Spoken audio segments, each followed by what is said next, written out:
Alors,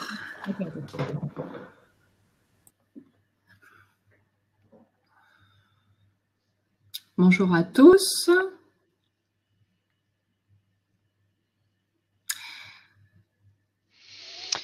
Bonjour, bonjour. Bonjour à tous.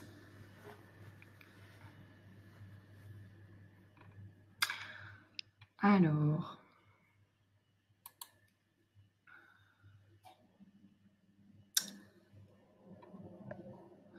on a déjà 42 personnes. Ouais, on peut y aller, je pense, hein. On y va, ouais. Bonjour à tous. Alors, bienvenue au webinaire de ce matin.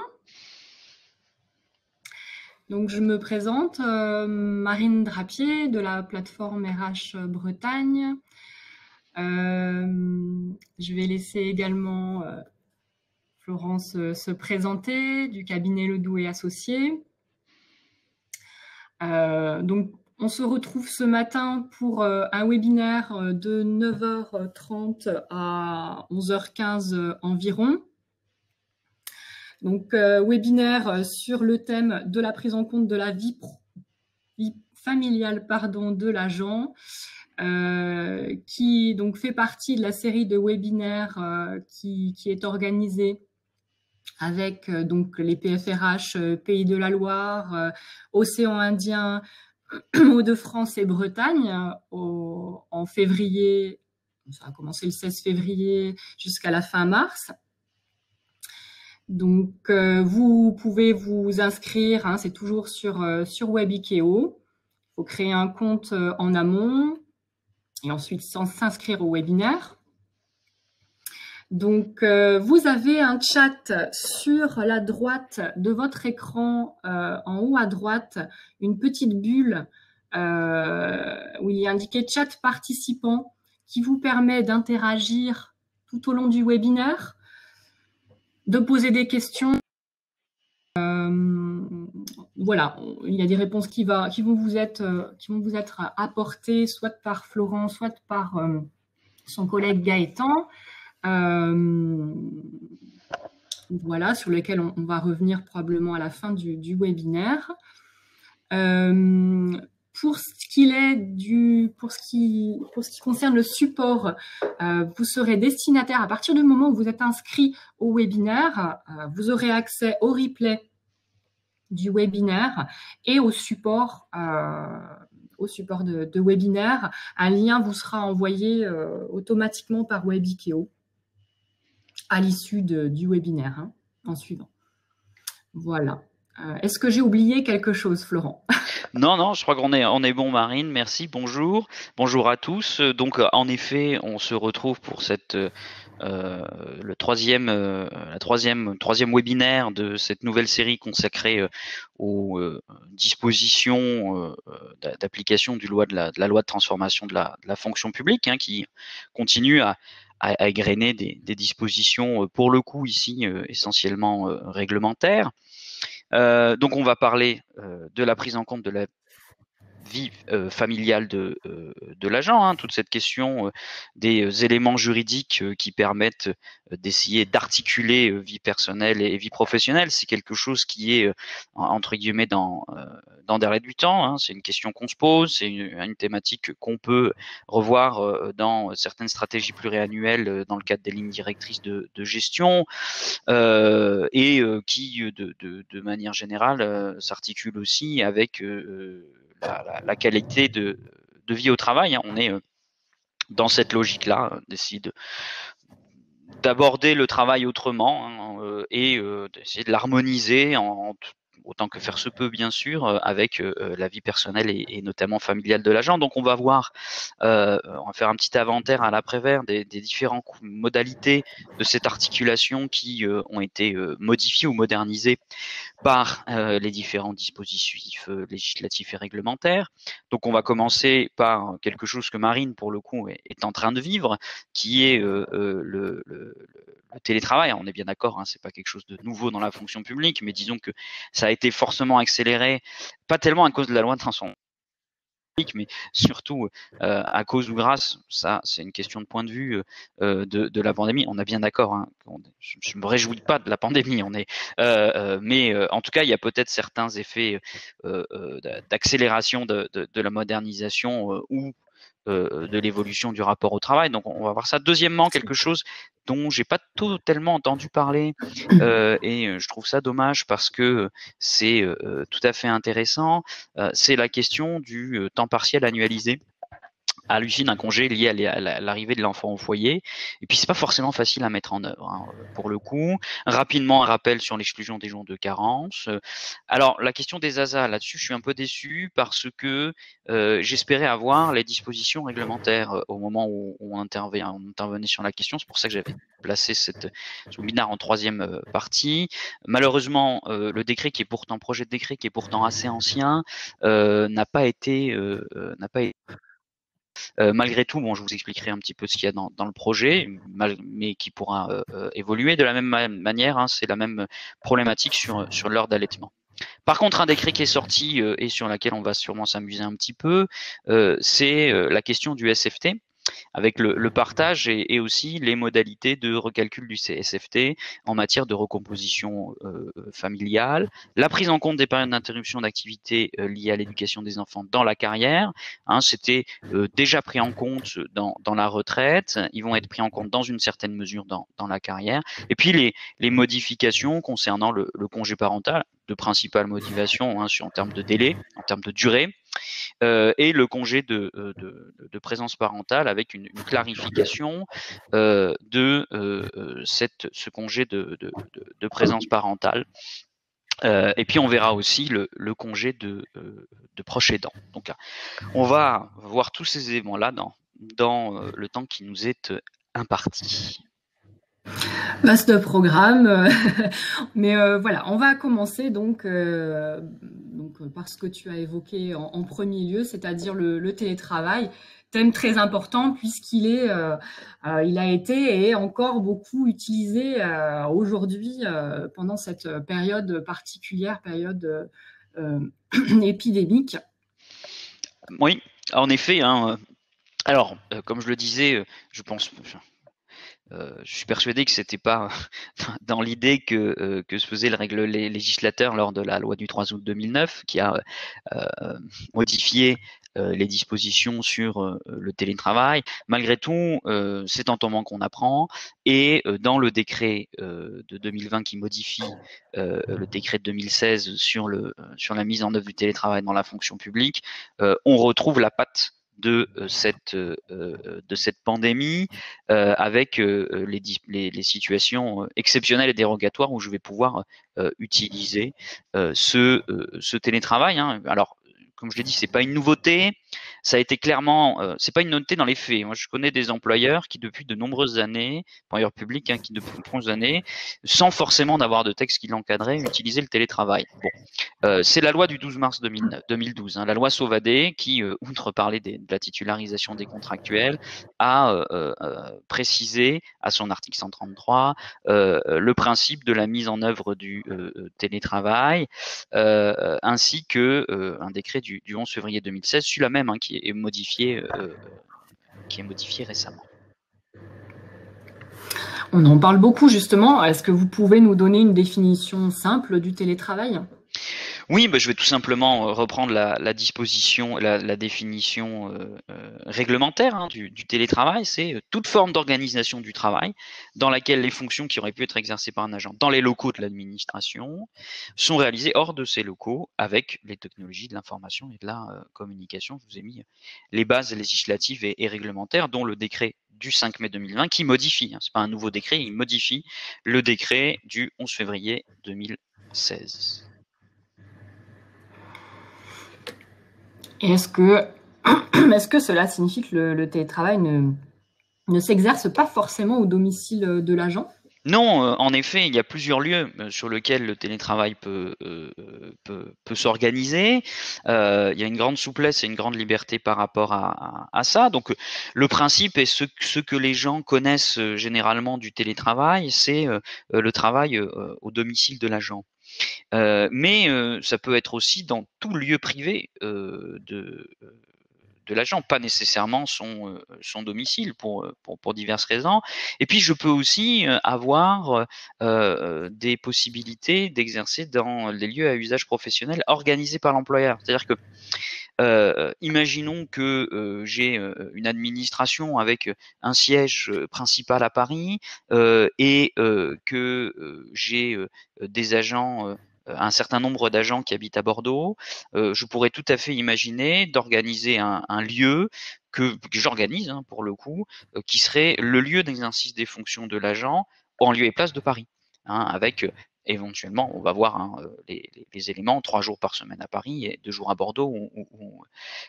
Et donc c'est pas uniquement le domicile de l'agent, ça peut être aussi des lieux, y compris des lieux qui sont organisés par l'employeur sans être le lieu d'affectation de l'agent. Et puis on peut aussi, toujours dans cet objectif de souplesse, avoir plusieurs modalités, c'est-à-dire quelqu'un qui va faire du télétravail chez lui, mais aussi dans un autre lieu organisé par l'employeur qui n'est pas son lieu d'affectation. Hein, c'est une certaine souplesse sur ces différents lieux d'exercice des fonctions en télétravail. Est-ce que l'agent va donc exercer ses fonctions chez lui? Comment l'employeur contrôle-t-il la conformité des installations à son domicile? Alors ça c'est une question très importante hein, puisque comment je fais pour m'assurer que ça soit un lieu adapté déjà au télétravail hein, si j'habite dans un studio et que je suis déjà en couple avec un enfant, les modalités d'organisation du télétravail peuvent être difficiles. Hein, c'est des choses qui quelque part regardent l'employeur. Alors déjà le texte me dit que l'agent qui va exercer ses fonctions à domicile ou dans tout autre privé, déjà il va dans un premier temps communiquer une attestation de conformité des installations. Il y a même certains employeurs qui demandent une attestation d'assurance pour le télétravail. C'est-à-dire que est-ce que dans l'assurance habitation, on a une partie liée au télétravail. Alors ces attestations, elles peuvent être multiples. Hein. Un petit exemple qui est l'article 7 de l'arrêté du 31 juillet 2019 modifié du ministère de la Justice. Hein, donc c'est l'arrêté qui fixe, on va y revenir, hein, les modalités de mise en œuvre du télétravail au ministère de la Justice. Alors j'ai pris le ministère de la Justice, c'est le premier qui est sorti dans les documents que j'ai cherchés. Hein, il n'y a pas d'objectif particulier. Hein. Donc du coup, le ministère de la Justice, on dit l'agent fournit une attestation justifiant que l'installation électrique de son espace de travail est sécurisée et une attestation sur l'honneur également, justifiant qu'il dispose d'une connexion Internet adaptée permettant l'exercice du télétravail et d'un téléphone fixe ou mobile. Donc vous voyez là, ils sont allés au minimum, c'est l'attestation sur l'honneur pour ces différents éléments. D'accord, mais y a-t-il un autre moyen de contrôle autre que l'attestation? Oui, tout à fait, hein, et ça, on le retrouve dans le décret sur la prévention des risques de la fonction publique. Vous savez que par principe, les membres du CHSCT doivent pouvoir accéder au lieu d'exercice des fonctions pour visiter les services hein, et connaître les conditions d'exercice des fonctions au regard des conditions d'hygiène, de santé, sécurité au travail. Ce décret prévoit la possibilité de faire, ce décret hein, prévoit la possibilité de faire cette visite sur le lieu des fonctions en télétravail. Les membres du CHSCT vont pouvoir venir visiter le domicile de l'agent sans le prévenir? Non, non, hein, bien entendu. Dans ce cadre-là, eh bien, l'agent en sera informé. Là encore, hein, c'est l'arrêté ministériel qui va nous indiquer ces modalités. Et cette visite, elle est subordonnée à l'accord de l'intéressé dûment recueilli. Donc, je vous ai mis les bases réglementaires. Hein, c'est l'article 52 du décret prévention. Alors attention, hein, ces dispositions sont abrogées pour le futur. Elles sont abrogées à compter du 1er janvier 2023, tout simplement parce que c'est les comités sociaux d'administration qui vont reprendre l'activité des CTE et des CHSCT. Hein. Mais on retrouvera on en retrouve une rédaction similaire à compter du 1er janvier 2023 en ce qui concerne le CSA. Alors, toujours sur le ministère de la Justice, comment ils ont organisé ça? Donc, bon, ils rappellent hein, ce principe-là dans l'arrêté. Ils cantonnent, et ça c'est tout à fait normal, la visite au lieu où l'activité en télétravail est supposée se dérouler. Bien entendu, hein, on n'est pas en train de faire une visite d'appartement ou de maison pour un éventuel achat. Hein. Donc, l'agent, il va donner accès au lieu où il va exercer ses fonctions en télétravail. Et bien entendu, il y a l'accord, et là ils ont mis un délai, hein, un délai d'information préalable de l'agent en respectant un délai de prévenant de 10 jours et avec son accord écrit. Mais ça c'est ministère de la Justice. On peut tout à fait avoir des arrêtés qui fixent des modalités qui seraient différentes de celles-ci. Et y a-t-il une entière liberté dans le nombre de jours de télétravail? Alors, il y a une grande souplesse là encore, hein, à la fois, donc on a vu sur le lieu d'exercice et aussi hein, sur les modalités de mise en œuvre du télétravail.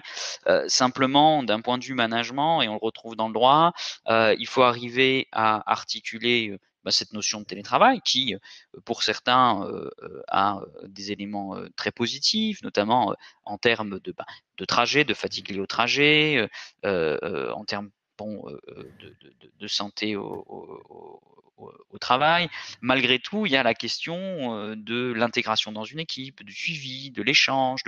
Donc, pour le coup, on a un petit peu ces éléments d'équilibre-là, avec, en termes de quotité, un maximum de 3 jours par semaine de télétravail et un minimum de 2 jours par semaine de présence. Donc 3-2, mais on peut tout à fait dans l'arrêté nous dire que ce sera que 2-3 hein, ou qu'un seul jour de télétravail.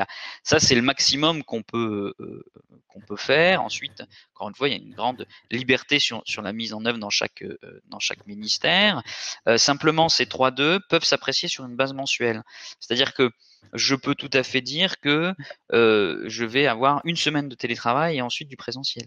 Si qu'en moyenne sur la base du mois, j'ai 3 jours de présence et j'ai au moins 2 jours de présence et maximum en moyenne 3 jours de télétravail par semaine. Alors vous allez me dire, oui, mais Florent, il y en a qui sont en télétravail à 100% depuis quelque temps. Oui, bien entendu, parce que je vous l'ai dit, on trouve la trace de l'épidémie de SARS-CoV-2 avec une des deux exceptions, une des deux dérogations, lorsqu'une autorisation temporaire de travail a été demandée et accordée en raison d'une situation exceptionnelle perturbant l'accès aux services ou le travail sur site. Donc, on peut avoir des inondations, on peut avoir une pandémie où on nous dit bah non, maintenant on doit privilégier le télétravail. Enfin bon, c'est un outil pour sortir. Et puis deuxièmement, ce qui est assez intéressant, c'est la possibilité de bénéficier d'un télétravail à temps plein pour une durée de 6 mois maximum renouvelable, donc la décision 6 mois, pour les agents dont l'état de santé, le handicap ou l'état de grossesse le justifie, après avis du médecin du travail. Donc ça, c'est un outil de maintien dans l'emploi. C'est-à-dire que, imaginons que c'est un truc tout bête, hein, je me suis cassé la jambe et je peux plus prendre les transports en commun pour venir bosser. Bah, télétravail. Hein, je peux continuer. Le fait d'avoir une jambe cassée m'empêche pas d'exercer mes fonctions sur mon ordinateur. Donc c'est aussi un outil pour limiter la désinsertion professionnelle des agents. Donc une grande souplesse sur la mise en œuvre de ces modalités de télétravail. Simplement, il faut l'encadrer. Alors, à la fois, on va le voir sur l'arrêté cadre et à la fois aussi sur la décision autorisant l'exercice des fonctions en télétravail. Tout ça, c'est pas du droit. C'est pas du droit. Alors, en plus de toujours dans cette notion de souplesse, le télétravail n'est pas forcément fixe. Il peut être régulier ou ponctuel, ou régulier et ponctuel. C'est-à-dire qu'on peut dire voilà, télétravail le mardi et le jeudi, plus un jour par mois supplémentaire à poser sur le mois. Voilà. On peut dire télétravail, c'est 10 jours par mois. Et puis à poser en fonction des nécessités ou du fonctionnement du service. Donc ça peut être des jours flottants, comme des jours fixes, et ça peut être les deux, une partie fixe et une partie flottante. Donc une grande souplesse là encore sur le trait de travail qui et permet justement de s'adapter à la fois aux nécessités de service, à l'activité professionnelle, et puis aussi c'est un petit confort aussi pour l'agent. C'est aussi un acte de management, l'autorisation d'exercer une fonction en télétravail qui appartient au chef de service pour s'entendre avec l'agent sur les modalités de mise en œuvre de ces télétravail dans le cadre de l'encadrement prévu par l'arrêté. Et ce cadre réglementaire très souple, est-ce qu'il doit être précisé par l'employeur? Tout à fait. En fonction de chaque versant, pour l'État, c'est donc un arrêté ministériel après avis du comité technique et information du CHSCT qui doit prévoir, organiser le télétravail dans le ministère. Et que doit prévoir cet arrêté? Tout simplement la précision des modalités de mise en œuvre du télétravail dans le ministère concerné. Donc je vais préciser donc ce cadre général. C'est un petit peu une ligne directrice de gestion réglementaire quelque part, si on parle de manière actuelle. Alors d'une part, les activités éligibles au télétravail. Les activités éligibles au télétravail, toutes les activités ne sont pas éligibles au télétravail. Je veux dire, si je suis des services extérieurs de l'administration pénitentiaire, gardien de prison, c'est difficilement exécutable en télétravail. Ça peut être aussi, si je prends le ministère de la Justice, dans l'arrêté, on nous dit que sont éligibles toutes les activités, sauf celles qui nécessitent de l'accueil du public, nécessitent d'être en audience. Si je suis greffier et que je dois être à l'audience, ça va être difficile d'être en télétravail. Enfin, voilà, on va fixer les activités qui sont éligibles. C'est important parce que c'est sur cette base-là que le chef de service va pouvoir prendre sa décision d'autorisation ou de refus d'autorisation. La liste et la localisation des locaux, si jamais l'employeur met à disposition des agents des locaux professionnels différents du lieu d'affectation, si il les met à disposition des agents, les règles à respecter en matière de sécurité d'information, de protection des données de l'agent, avec notamment des éventuels éléments qui seront pris en compte pour la sécurité des informations, le service informatique qui limiterait l'accès à certains documents, les règles à respecter en matière de temps de travail, donc comment je comment je contrôle le temps de travail, quel est le temps de travail et comment est-il utilisé en termes de télétravail, et les modalités d'accès, je vous ai dit, on parlait tout à l'heure du contrôle par le CHSCT, les modalités d'accès par le CHSCT sur le lieu d'exercice des fonctions en télétravail. Donc voilà les éléments minimums que je vais retrouver dans l'arrêté du de mise en œuvre. Oula, il y a du bruit là. De mise en œuvre du télétravail. Je sais pas, on a vraiment un gros bruit de fond.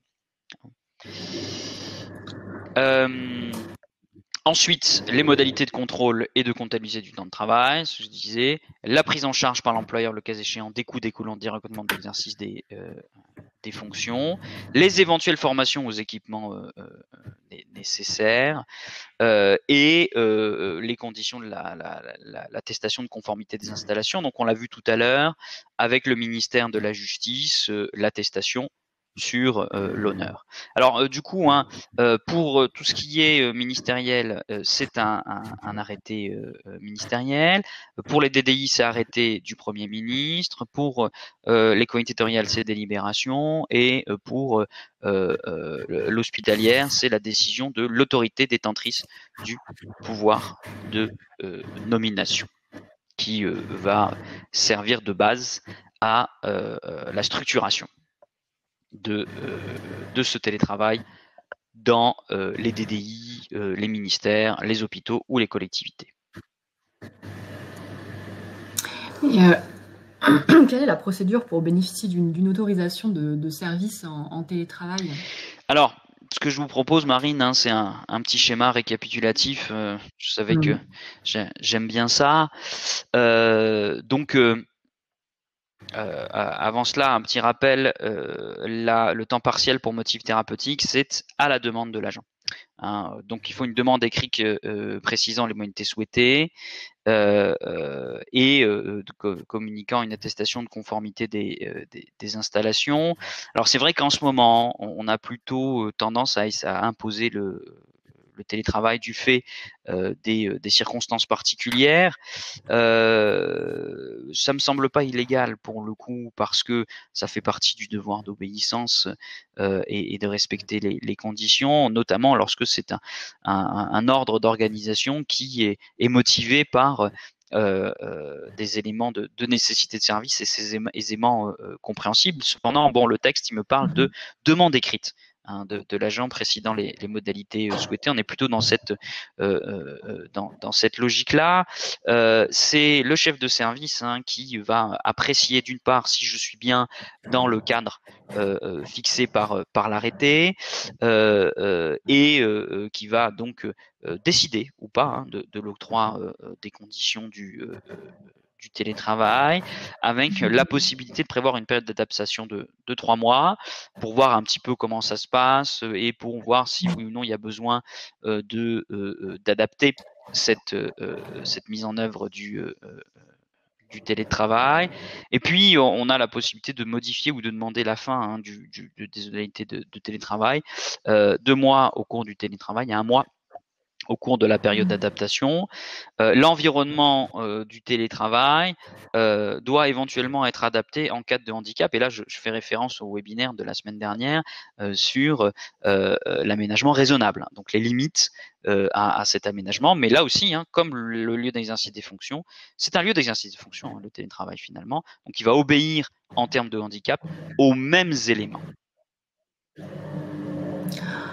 Alors là, j'ai beaucoup de questions. Qui apprécie les modalités? Comment cela se passe en cas de refus? Y a-t-il des moyens de recours? La durée est déterminée ou limitée? Peut-on mettre fin de manière anticipée au télétravail? Et qu'est-ce qui se passe en cas de changement de poste, tout simplement? Alors, c'est des questions bien légitimes. On va faire un petit schéma récapitulatif. Donc, j'ai mon agent qui fait ma demande précisant les modalités souhaitées. Le chef de service va vérifier par rapport au cadre général, notamment les activités éligibles et l'intérêt du service, si oui ou non les conditions du travail sont remplies, et puis éventuellement discuter avec l'agent sur les mises en œuvre de ces modalités de télétravail. Et puis si d'aventure il considère que ça marche pas, que ça va pas, eh bien il pourra refuser l'autorisation. Décision d'une part qui doit être précédée d'un entretien. Donc ça c'est un élément de procédure qui est très obligatoire dans le cadre de la jurisprudence d'Anthony. Et deuxièmement, la décision doit être, si de refus, doit être motivée. Et puis s'il n'y a pas de souci, il va autoriser l'agent à exercer ses fonctions en télétravail. Et le chef de service a-t-il un délai pour répondre? Oui. il a un délai qui est un délai d'un mois. À compter de la date de la demande ou de la date de limite du dépôt, hein, parce que on peut aussi, dans certaines administrations, par arrêté, fixer une campagne de demande de télétravail annuel lorsque c'est nécessaire pour organiser le fonctionnement du service. Dans ce cas-là, c'est un mois à compter de la fin de la campagne. Une fois que l'autorisation de télétravail est fixée, donc elle nous indique l'éventuelle période d'adaptation de 3 mois. L'agent va avoir son télétravail jusqu'au terme de sa période de télétravail. Puisque pour le coup, là, le texte laisse encore une fois une grande liberté. Soit je fais une autorisation à durée déterminée. Hein, dans ce cas-là, l'agent devra demander le renouvellement au terme de cette période-là. Et là encore, il y a une grande liberté, c'est l'arrêté qui peut le fixer. Soit ça peut être à durée indéterminée. Dans ce cas, eh bien, il n'y aura pas besoin de demander le renouvellement de ce télétravail. Et comment peut-on mettre fin à une autorisation de télétravail de manière anticipée? Alors, on a deux moments où je peux mettre fin à l'autorisation de travail de manière anticipée, soit au cours de la période d'adaptation avec un préavis d'un mois, ou pendant la période de télétravail avec un préavis de 2 mois.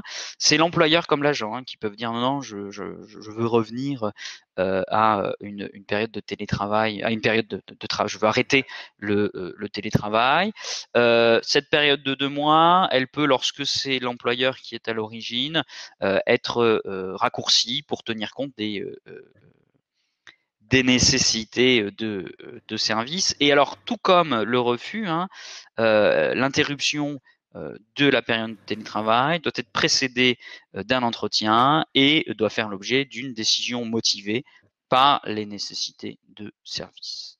Il y a un autre moment où l'autorisation va être arrêtée, c'est tout simplement lorsque mon agent change d'affectation. Si j'ai un changement d'affectation, forcément, mon autorisation de télétravail qui est liée à l'affectation de l'agent, eh bien, arrive à son terme mécaniquement et on doit repartir sur une nouvelle période, une nouvelle procédure si l'agent souhaite exercer ses fonctions en télétravail. Et les refus ou les interruptions anticipées Oui, bien peuvent-elles entendu, être hein, elles peuvent être contestées? contestées. Alors c'est un des éléments de contestation qu'on retrouve dans le décret du 29 décembre 2019 sur les compétences des CAP, avec donc la contestation des décisions de refus ou d'interruption de télétravail, CAP pour les titulaires, commission consultative paritaire pour les contractuels de droit public, et éventuellement recours TA, hein, d'ailleurs, sur un refus de télétravail. Alors, pour le coup, avec des chances de succès limitées, parce que c'est pas un droit. Hein. Du coup, on aura, je pense, un contrôle de l'erreur manifeste d'appréciation du juge quand même assez limité à l'appréciation de l'employeur. Et que contient Alors, l'acte l'acte d'autorisation? d'autorisation mentionne obligatoirement les fonctions de l'agent exercé en télétravail, puisqu'il peut y avoir une partie qui est en présentiel et une autre en télétravail, les lieux des instituts de télétravail, à domicile, sur un autre lieu privé ou dans un lieu mis à disposition de l'administration, les modalités de mise en œuvre du télétravail, donc est-ce que c'est du jour fixe? Est-ce que c'est du flottant? Est-ce que c'est les deux? Comment je fais pour organiser tout ça? La durée, est-ce que c'est du CDD? Est-ce que c'est du CDI? Enfin, pardon, est-ce que c'est à durée déterminée ou à durée indéterminée? Et les modalités d'organisation du contrôle du temps de travail. La date de prise d'effet. Parce qu'on nous dit qu'on a un mois pour répondre, mais ça ne veut pas dire que le télétravail entrera en vigueur au début du mois suivant. Non, hein, on a la date de prise d'effet qui peut être plus tard et l'éventuelle période d'adaptation. C'est le minimum et puis après on peut en rajouter tant qu'on veut. Et l'agent Oui, est-il informé de ses droits et parallèlement, obligations? l'employeur est obligé de rappeler les éléments spécifiques obligatoires de l'agent dans le cadre du télétravail, la nature et le fonctionnement des dispositifs de contrôle et de comptabilisation du temps de travail, donc qu'il est obligé d'utiliser. Si j'ai un check, une pointeuse électronique ou pas, par exemple, les équipements mis à disposition, le fait que l'agent peut les utiliser uniquement pour le travail, et puis les règles du travail du ministère, hein, son organisation, notamment en matière de temps, de travail, d'hygiène et de sécurité. Auriez-vous quelques exemples de modalités Oui, de télétravail à évoquer?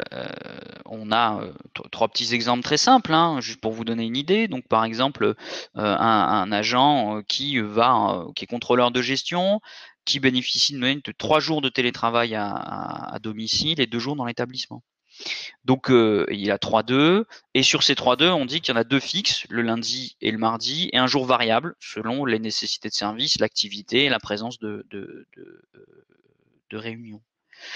Un autre agent, assistant administratif, là, pour le coup, du fait de l'activité, on peut pas savoir réellement lorsqu'il y a besoin de sa présence dans le service. Donc, on nous dit, voilà, on va un mardi par mois et 4 autres jours à répartir selon les nécessités de service sur le reste du mois. Vous voyez, c'est extrêmement souple. Et ça nécessite d'avoir une relation de manager à manager qui soit agréable et qu'on ait une information pour le coup. Il n'y a pas d'obligation de faire comme ça, mais ça peut amener à des choses très très souples. Et puis, on peut avoir donc ces 2 agents une modalité exceptionnelle. Il y a des grèves des transports. Bon, allez, vite. On fait 4 jours par semaine de télétravail à l'agent qui est assistant administratif ou toute la semaine pour l'agent qui est contrôleur de gestion. Oui, bon, beaucoup de souplesse, mais ça nécessite beaucoup d'échanges et de communication les uns avec les autres. Un autre exemple qui n'est pas la fonction publique, mais Gaëtan et moi, c'est comme ça qu'on fonctionne. On fait beaucoup de télétravail et pour le coup, chaque semaine, je vais envoyer aux associés un petit tableau indiquant les jours qui fait quoi, comment, aussi pour savoir un petit peu ce qu'on fait, puisqu'on est au forfait, donc on n'a pas d'horaire, mais aussi pour qu'ils sachent quand est-ce qu'on peut se voir et autres, et puis on s'adapte par rapport aux réunions qu'on peut avoir pour continuer à garder le lien et à construire une équipe.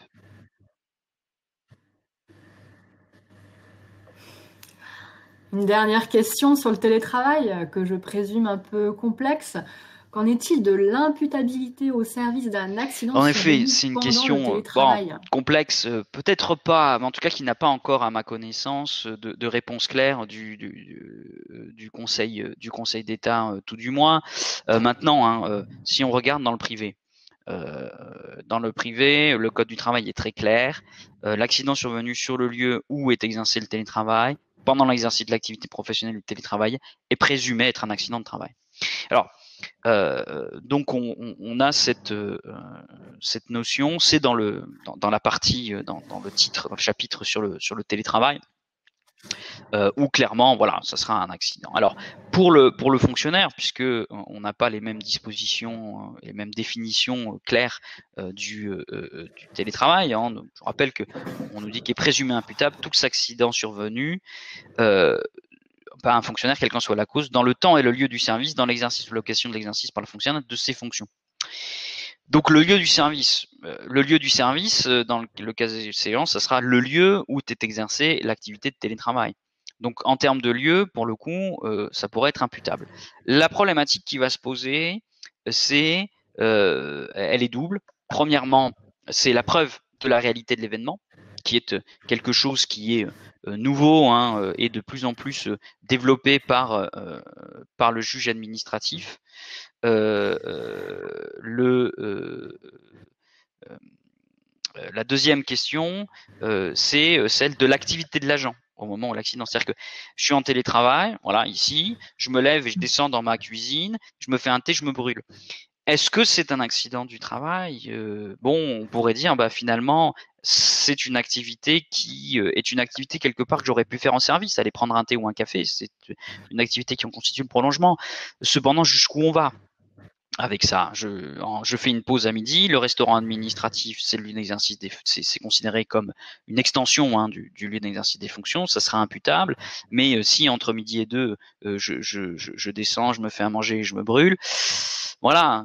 Est-ce que ça sera considéré comme un accident de service? Si j'avais le cas sur ce cas d'espèce, je dirais non, dans la mesure où je suis dans un environnement, la cuisine, qui est un environnement qui dépasse la gestion, disons, de l'employeur. Donc voilà, ça va quand même poser. Donc sur le principe, ça serait imputable.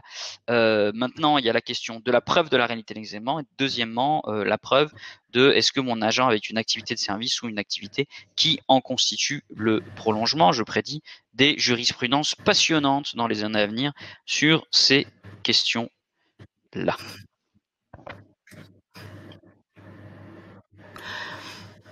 Eh bien, merci beaucoup, Florent, pour toutes ces précisions. Nous allons passer maintenant au temps de travail annualisé, si je ne me trompe pas. Non, c'est pas une nouveauté. Le temps partiel annualisé par principe dans la fonction publique, ça a pu être mis en œuvre. Simplement, la loi de transformation de la fonction publique crée un droit pour ce temps partiel annualisé lorsque mon agent revient d'un congé d'interruption d'activité lié à l'éducation des enfants. Donc, moi, j'ai maternité, adoption ou paternité d'accueil de l'enfant.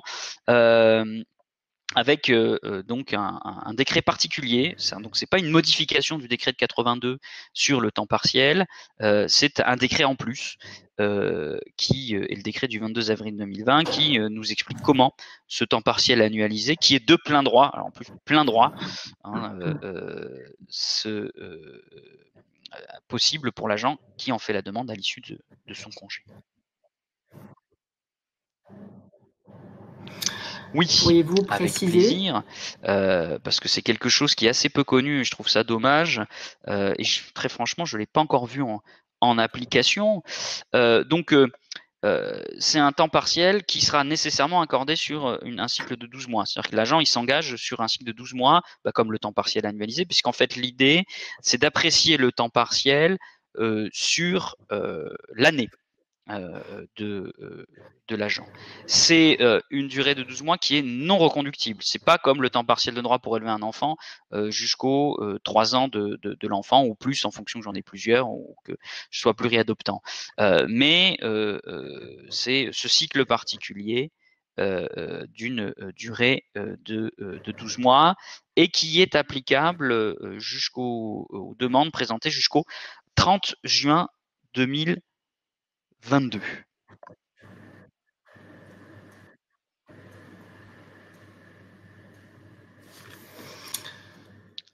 Alors, c'est un dispositif du coup qui n'est pas nécessairement pérenne, parce que 30 juin 2022, ça veut dire que peut-être on va pas poursuivre cette modalité spécifique de temps partiel annualisé. Alors, comment ça fonctionne exactement? Eh bien, pour le coup, ça commence par une période non travaillée. Donc déjà, c'est pas vraiment comme le temps partiel annualisé traditionnel entre guillemets qui existe déjà. Le temps partiel annualisé lié à l'éducation à l'arrivée de l'enfant au foyer commence forcément par une période où l'agent ne va pas venir exercer ses fonctions, qui ne peut être fractionnée. Donc c'est une seule période et qui ne peut excéder 2 mois. C'est-à-dire que j'ai un enfant, je prends un congé paternité. À l'issue de ce congé paternité, je demande un temps partiel annualisé et je dis voilà, je vais commencer par 1 mois où je vais rester chez moi. Donc je vais pas venir. Et puis le reste de l'année, je vais exercer mes fonctions à temps partiel, éventuellement souple pour le coup, mais pour une quotité me permettant d'avoir la quotité globale sur l'année. Donc un petit exemple, à l'issue de son congé maternité, Julie souhaite bénéficier d'un temps partiel annualisé à 80%. Elle commence par une période de 6 semaines sans activité. Donc pendant 6 semaines, elle est chez elle. Elle est payée comme si elle était en activité, mais c'est une période de temps partiel. Et ensuite, elle reprend, mais elle va pas reprendre à 80%, puisqu'elle s'est déjà arrêtée pendant 6 semaines. Enfin, elle a déjà eu une période de temps partiel pendant 6 semaines. Et donc, elle reprend et elle va, par exemple, avoir 2 mercredis par mois sur les 10 mois et 2 semaines restants. Et puis, il nous restera encore quelques heures, entre guillemets, de temps partiel. Elle va bénéficier de 2 mercredis supplémentaires à répartir sur l'année. Donc, un dispositif assez souple.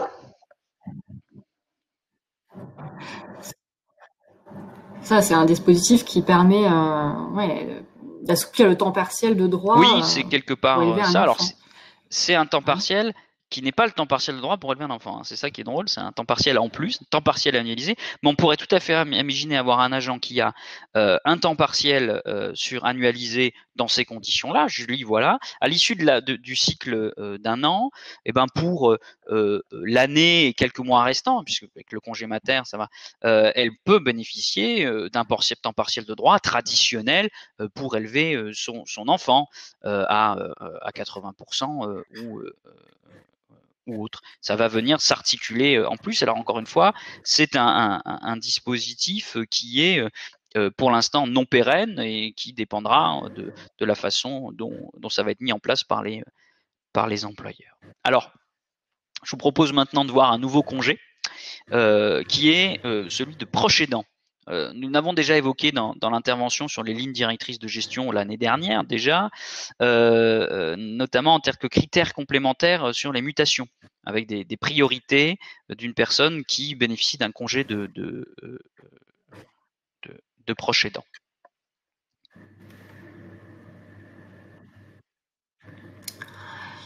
Mais Florent, avant de voir ce congé, pourriez-vous nous préciser ce Oui, alors qu'est c'est en effet quelque chose qui est important. C'est tout simplement les personnes qui sont mentionnées dans le code du travail à l'article L3142-16. Alors en l'occurrence, je vais avoir le fonctionnaire contractuel va devenir proche aidant, c'est-à-dire qu'on devient proche aidant lorsqu'une personne suivante présente un handicap ou une perte d'autonomie d'une particulière gravité. Donc là, il devient proche aidant si son conjoint, son concubin, son parxé, son ascendant, descendant, un enfant dont il assume la charge, un collatéral jusqu'au 4e degré, issu de germain, je crois que c'est ça, que ça va me faire un 4e degré, un collatéral jusqu'au 4e degré, une personne qui réside avec moi. Donc, si ces personnes-là présente un handicap ou une perte d'autonomie d'une particulière gravité, je vais devenir proche aidant, donc j'aurai la qualité de proche aidant, ce qui me permettra de demander le congé de proche aidant.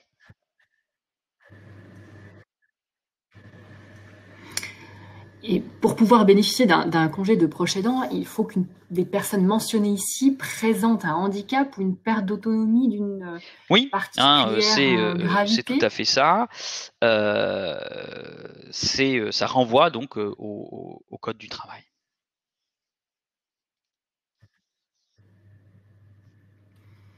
Et quelle est la durée 3 mois, de ce renouvelable dans la limite d'1 an sur toute la carrière. Alors, pas nécessairement. 3 mois pas nécessairement. Et là, ici, ce que je veux dire là, c'est quelque chose qui c'est un petit peu un leitmotiv qu'on retrouve dans les différents congés familiaux liés à l'enfant, exception faite du congé parental, qui est une position statutaire à part entière. Hein. Quand je parle de congé, quelque part, c'est le congé qui fait partie de la position d'activité. Hein. Je me souvenais, hein, position statutaire, activité, congé parental, détachement, disponibilité. Donc là, on est dans l'activité, hein, le congé de proche aidant et de l'activité. Et du coup, ces congés-là, comme le congé de solidarité familiale l'été, comme peut se prendre maintenant le congé de présence parentale dont on va parler dans quelques instants, eh bien, on a une souplesse sur l'utilisation et donc ça peut être pris de manière continue. Donc 3 mois d'affilée, renouvelable dans la limite d'1 an, de manière fractionnée. Donc je prends un jour de congé de proche aidant par-ci par-là, ou éventuellement aussi sous la forme d'un temps partiel. Si vous voulez, quelque part, récemment, on a créé des nouveaux temps partiels. On a le temps partiel pour congé de solennité familiale, le temps partiel pour congé de procédant et le temps partiel de présence parentale. Quelque part, on a ces nouveaux temps partiels-là qui sont pour le coup de droit pour les agents. Donc ces modalités-là, on les retrouve dans les différents congés liés à la famille.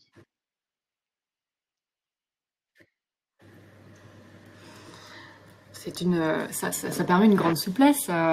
Quelles sont les pièces justificatives Alors, nécessaires en termes de pièces maintenant pour justificatives, cela? donc tout est organisé par le décret du 8 décembre 2020, dont je vous ai mis les références en dessous. Donc, une déclaration sur l'honneur pour le lien familial. On aime beaucoup les déclarations sur l'honneur. Une déclaration sur l'honneur du fait que j'ai pas eu ce congé de proche aidant dans ma carrière.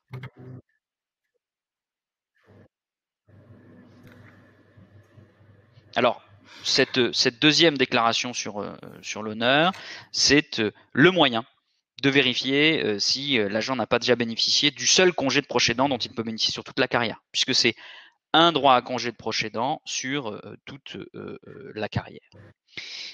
Ensuite, on a, en fonction de la personne qu'on accompagne, puisqu'on est aidant hein, pour le coup, si c'est un enfant handicapé, une copie de la disposition de la décision prise justifiant un taux d'incapacité permanente de moins 80%, donc la sécurité sociale.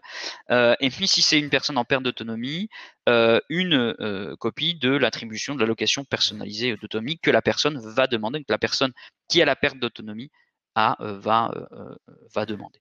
C'est des éléments pour prouver. Donc la première partie, je prouve mon lien. Ma deuxième partie, je prouve la nécessité de bénéficier de ce congé de proche aidant.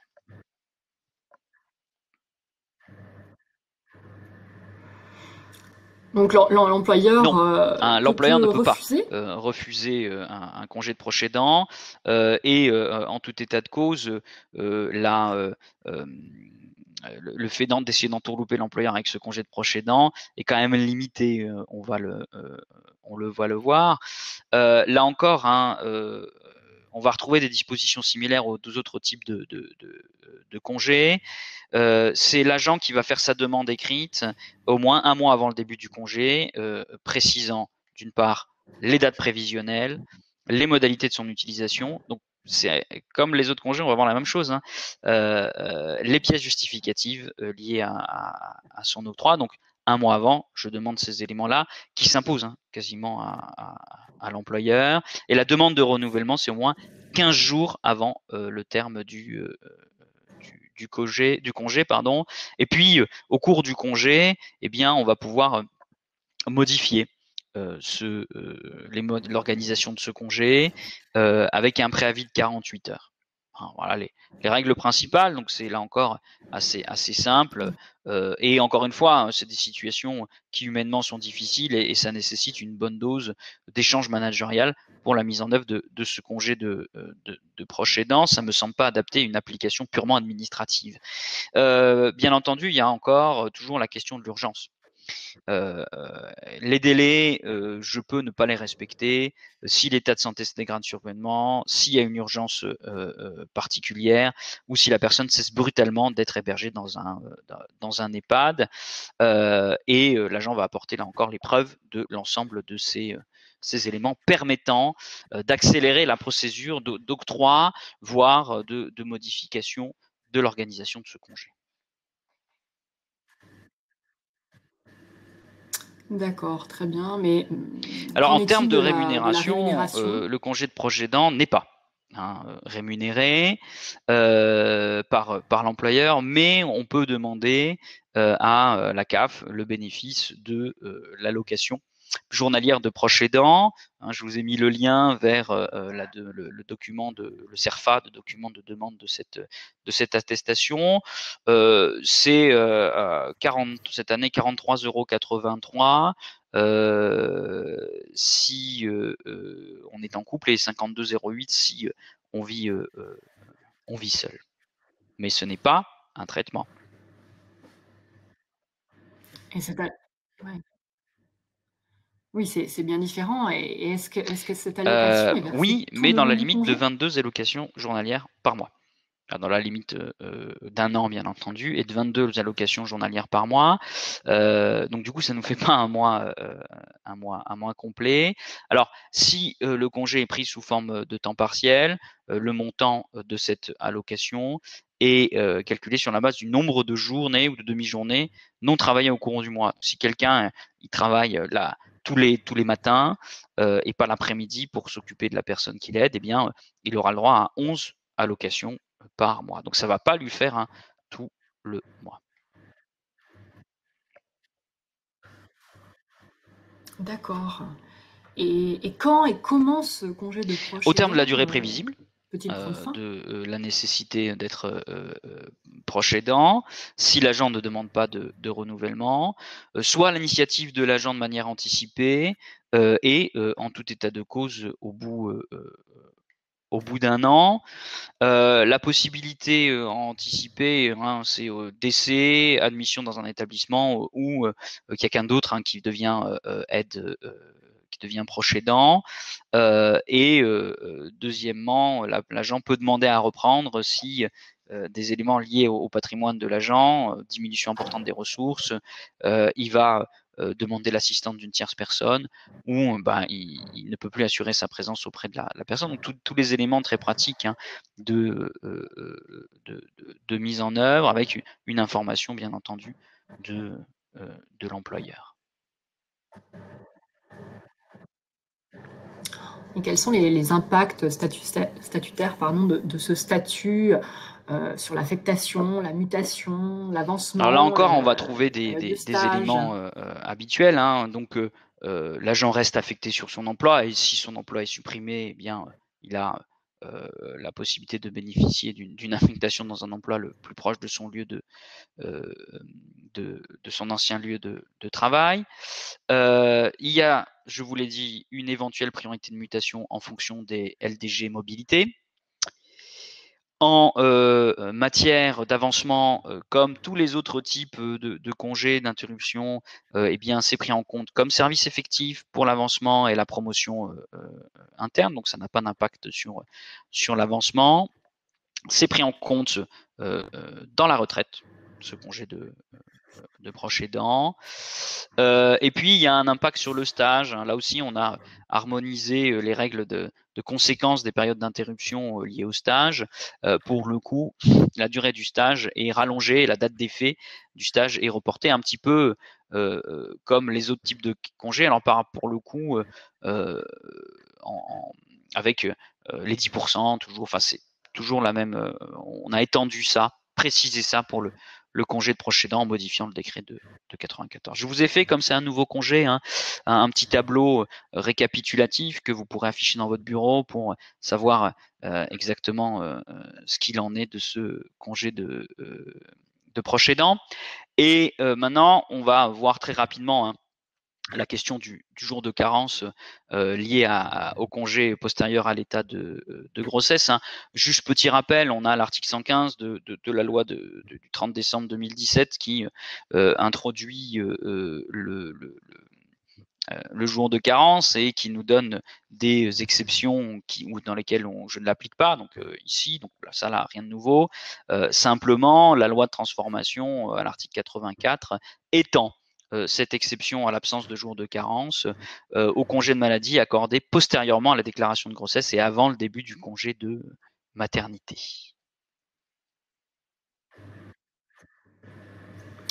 Et donc tous les congés maladie liés à la grossesse ne donnent pas lieu Non, à l'application tous les du congés jour de maladie, quelle carence? qu'en soit la cause, hein, c'est pas du tout lié à l'état de grossesse. C'est pas une question importante, ça. Je suis en état de grossesse, je fais ma déclaration, tous les congés maladie qu'il y a derrière, il n'y aura pas de jour de carence. D'accord, merci. Nous allons maintenant aborder les autorisations spéciales d'absence et je crois que vous avez Oui, une hein, c'est ce que je petite disais déception à ce en sujet. introduction. J'espérais vraiment avoir le décret d'application pour pouvoir vous en parler et puis voir un petit peu les différences, d'autant que j'étais assez rassuré dans la mesure où le projet de décret date de cet été. Donc je me suis dit, bon, quand même, malgré le SRAS-CoV-2, l'épidémie, bon, ça pourra peut-être arriver à temps. Non, c'est pas le cas. Alors je vais quand même vous rappeler les bases. Hein. C'est que on est d'accord, il y a une certaine disparité dans la mise en œuvre des autorisations spéciales d'absence. Je ne parle pas de tout ce qui est lié au SRAS-CoV-2, hein, pour le coup, au Covid. Hein, c'est des autres SRAS liés aux aimants familiaux. On a des vieilles circulaires, on a des vieilles instructions des années 50, certaines et autres, qui peuvent paraître un petit peu obsolètes, et surtout qu'il y a une grosse disparité entre les employeurs publics. Donc la volonté, c'est d'harmoniser ces règles et aussi d'être transparent. Donc je vais déjà, même en absence de décret, j'ai fait un petit tableau récapitulatif, hein, sur le projet de décret. Donc on retrouve les différents types d'ASA entre guillemets traditionnels, donc grossesse, tout ce qui est examen médicaux obligatoire. Ce qui est intéressant, c'est qu'on introduit le conjoint pacsé ou vie maritale, qui dans le cadre des examens obligatoires pourra, si le décret sort comme ça, se rendre dans la limite de 3 examens. C'est de droit, c'est-à-dire que je ne peux pas refuser cet ASA. Les assistances médicales à la procréation, même combat, de droit. Tout ce qui est examen prénatal précoce, séance de préparation à la naissance, là encore le conjoint, mais par contre dans la limite de 2 examens. Là, c'est pas de droit, c'est possible si c'est en dehors des heures du service, on ne peut pas le faire. Donc, si ces préparations ne peuvent pas se faire en dehors des heures de service, eh bien pour le coup, j'aurai la possibilité d'avoir ces ASA. L'heure de grossesse, hein, là encore, ça sera 1 heure par jour à compter du premier jour de l'état de grossesse, de droit, si l'état de santé le justifie. Donc il faudra un élément de preuve que l'état de santé justifie cette heure cet ASA d'1 heure. Alors les fameuses gardes enfants. Alors là, pour le coup, le projet de décret diminue. C'est 3 jours. C'est 3 jours seulement, 5 jours si l'enfant a moins de 1 an ou si l'agent a 3 enfants à charge. C'est 3 jours tout cumulé, hein, donc c'est vraiment très limité et c'est pas de droit. L'annonce de la survenance d'un handicap chez l'enfant, 2 jours de droit. Le mariage ou le Pacs, les fameux 5 jours de droit, pour le coup, avec une potentielle majoration de trajet de 2 jours. Le mariage de l'enfant qui n'est pas de droit. Et enfin, tout ce qui est décès, c'est de droit avec une majoration possible. Et pour tous ces éléments-là, qui sont l'annonce, les mariages et autres, on nous dit que cette autorisation d'absence devra être prise dans le mois suivant l'événement. Tous les autres, bien sûr, c'est le jour. Je ne prends pas une autorisation spéciale d'absence pour garder mon enfant 10 jours après que j'ai dû le garder. Ça me paraît tout à fait logique. Donc, on attend les précisions du décret. C'est la même chose pour tout ce qui est heure d'allaitement. Là aussi, j'avais beaucoup d'espoir de pouvoir vous le présenter aujourd'hui. Que nenni. Bon, 7 heures d'allaitement, là encore, elle nécessite le décret. C'est dans le même projet de décret et ça n'est pas encore été publié. Au demeurant, il y a une autorisation spéciale d'absence qui, elle, était dans le décret mais qui a été publiée.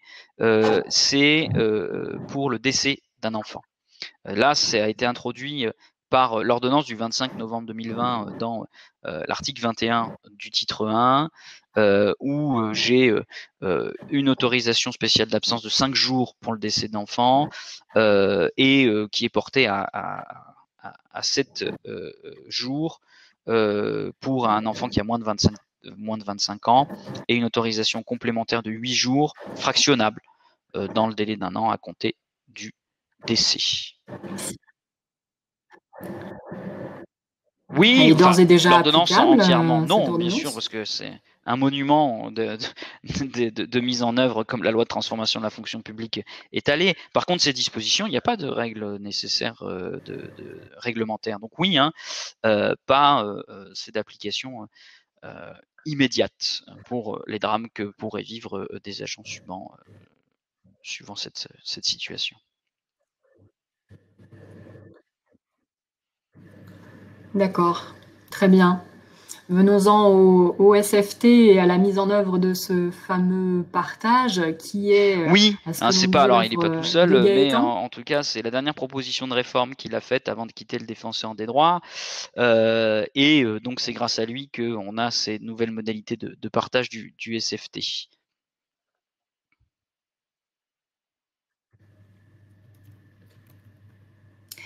Et le principe ne me semble pas oui, on trop partage. compliqué. On partage. C'est en effet de rédiger de manière assez simple. Hein. Lorsque on va partager en moitié entre les deux parents lorsque l'enfant est en garde alternée. En garde alternée, hein, c'est que j'ai toute ou partie des enfants qui vont chez l'un puis chez l'autre. C'est ça la garde alternée. Alors il y a deux situations. Hein, c'est soit si les parents sont d'accord, ils veulent fonctionner comme ça, soit s'ils n'arrivent pas à s'entendre et sur qui percevra le SFT. Dans ces deux cas-là, on partage, on coupe en deux, avec si c'est à la demande des agents, la possibilité de remettre ces modalités en cause dans un délai d'1 an. Ça n'empêche pas le fait qu'on doit prouver que c'est un enfant à charge. Hein. Pour le coup, on a un arrêt du Conseil d'État récent sur cette question-là. C'est enfant à charge au sens sécurité sociale. Donc, c'est jusqu'aux 20 ans révolu. D'accord. C'est simple. On partage les droits Alors pas si SFT en vite, deux. Tout est Marine, dit. hein, Point parce suivant. que on a profité de ce décret, enfin de ces dispositions pour modifier le décret rémunération 85 11 48, en précisant non seulement le partage du SFT, mais ce partage du SFT en cas de recomposition familiale. Et alors là, pour le coup, on va faire un tout petit peu de mathématiques, mais enfin très simple. C'est que on va dans un premier temps déterminer le nombre d'enfants à charge pour chaque personne. C'est assez simple. Hein. Chaque enfant en garde alternée compte pour 0,5 et les autres enfants à charge comptent pour 1. Donc, si j'ai un enfant en garde alternée et un enfant à plein temps, j'ai 1,5 enfants. Voilà. Alors, la deuxième étape, c'est ensuite d'appliquer ce nombre moyen d'enfants sur le nombre total d'enfants. Donc, comment ça se passe? Je prends le montant dû pour l'ensemble des enfants, que je multiplie par le nombre moyen d'enfants du bénéficiaire, divisé par le nombre total d'enfants à charge. Oui, c'est plus parlant. Vous auriez un exemple? Donc, prenons l'histoire de Camille et Charlie, tous les deux fonctionnaires ayant un indice majoré inférieur à 449. Hein, j'ai pris ça pour être au plancher. Parents de 3 enfants qui se séparent et qui choisissent après leur séparation un mode de garde alterné, donc chez l'un chez l'autre, avec un partage du SFT. Donc, Camille et Charlie perçoivent la moitié d'un SFT pour 3 enfants. Donc 183,56 divisé par 2, ce qui nous fait 91,78. Ça va jusque-là, Marine?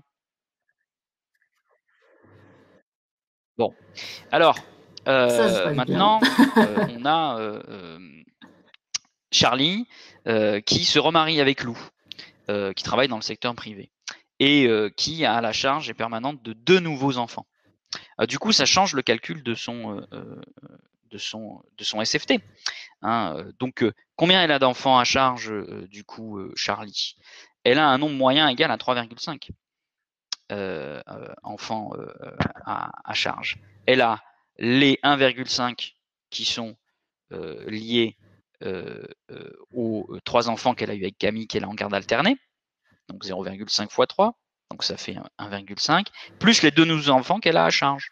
Donc ça me fait un nombre de 3,5 enfants en moyenne. Donc, du coup, qu'est-ce que je fais comme calcul? Eh bien, je fais 455,18, donc c'est le SFT pour 5 enfants, multiplié par 3,5, le nombre d'enfants à charge, divisé par 5, ce qui me fait 318,626 € de SFT pour Charlie. Le calcul de Camille, du SFT de Camille, lui, ne se modifie pas.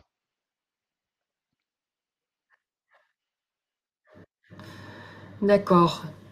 Donc on recalcule le SFT en fonction des nouveaux enfants, plus le premier en garde alternée. Les premiers, je crois que j'ai compris. Alors, c'est pas fini pour le coup. Merci. Parce que Camille, dans ce cas-là, elle a la possibilité de bénéficier d'un droit d'option. Ah. Elle peut demander à ce que son SFT soit recalculé sur la base du nombre d'enfants global, tenant compte des nouveaux enfants de Charlie. Hein, et du coup, je fais le même calcul, le montant dû pour l'ensemble des enfants, donc SFT 5 enfants, fois le nombre moyen des enfants du bénéficiaire, divisé par le nombre d'enfants dans l'ancien conjoint et le parent et dont il a la charge effective et permanente. Donc, le nombre d'enfants total. Donc, eh bien, SFT de Camille, il était 91,78. SFT de Charlie, c'est donc 318,626. Camille demande à ce que son SFT soit calculé du chef de Charlie. Donc, comment ça se passe? Le nombre moyen d'enfants de Charlie est de 1,5 et le nombre total d'enfants de Charlie est de 5. Par conséquent, le SFT de Camille sera de, Marine? 1,5 sur 5. Très bien. Du SFT Parfait. pour 5 enfants. Hein, c'est ça. Donc, ça sera 1,5 sur 5 de 450,18. Donc, 136,554 € que l'employeur versera à Camille. D'accord. Oui, on va pouvoir passer à la SFT. partie consacrée à la prise en charge des périodes d'interruption d'activité liées à l'éducation des enfants. Là encore, hein, c'est une introduction de la loi de transformation de la fonction publique qui nous dit plusieurs choses. Premièrement, la conservation de l'intégralité des droits à avancement et de la prise en compte comme service effectif des périodes de congé parental dans la limite de 5 ans pour l'ensemble de la carrière. Avant, je ne sais pas si vous vous souvenez, au début c'était la moitié, puis après 1 an, et puis ensuite la moitié. Puis là, pour le coup, c'est toute la période de congé parental, quel que soit le nombre d'enfants au titre de lequel je prends, mais dans la limite de 5 ans sur toute la carrière, appliquée à l'entrée en vigueur de la loi. Donc c'est après l'entrée en vigueur de la loi de transformation de la fonction publique. Les périodes à partir de cette période-là vont être prises en compte dans l'avancement, dans le cadre du congé parental. On retrouve un petit peu la même chose en termes de disponibilité. En termes de disponibilité, je vous rappelle que la loi et le décret mobilité ont introduit la possibilité de prise en compte des périodes de disponibilité avec l'exercice d'une activité professionnelle. Donc ça n'a pas de changement, ça existait déjà. Ce qui change, c'est que je vais prendre en compte les périodes de disponibilité pour élever un enfant de moins de, soit dit en passant, 12 ans. Hein, puisque maintenant, c'est plus 8 ans, mais on est passé, avec le décret du 5 mai 2020, à une disponibilité pour élever un enfant de moins de 12 ans. Et donc là, c'est pris en compte, quand bien même il n'y ait pas de reprise d'activité.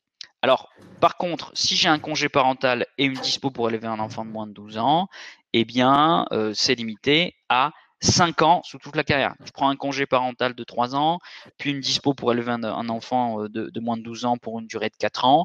Je prendrai que 5 ans sur l'avancement de grade, service effectif et l'avancement d'échelon. Que j'ai repris ou pas d'activité professionnelle.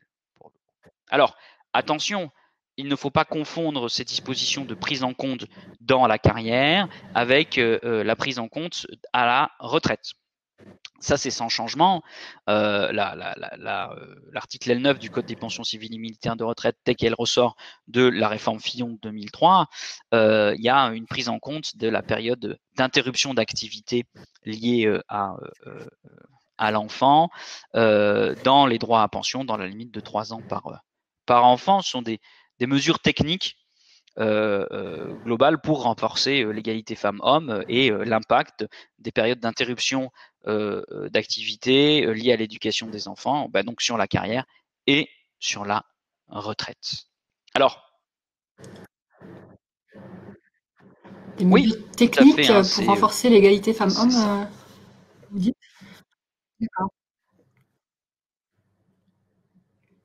Et passons à la dernière partie, consacrée aux modifications concernant les congés oui, alors, parentaux hein, et de sur présence parentale. les mis à part, hein, le congé parental, sur l'impact de ce congé parental, on a des petites modifications, hein, concernant le congé parental.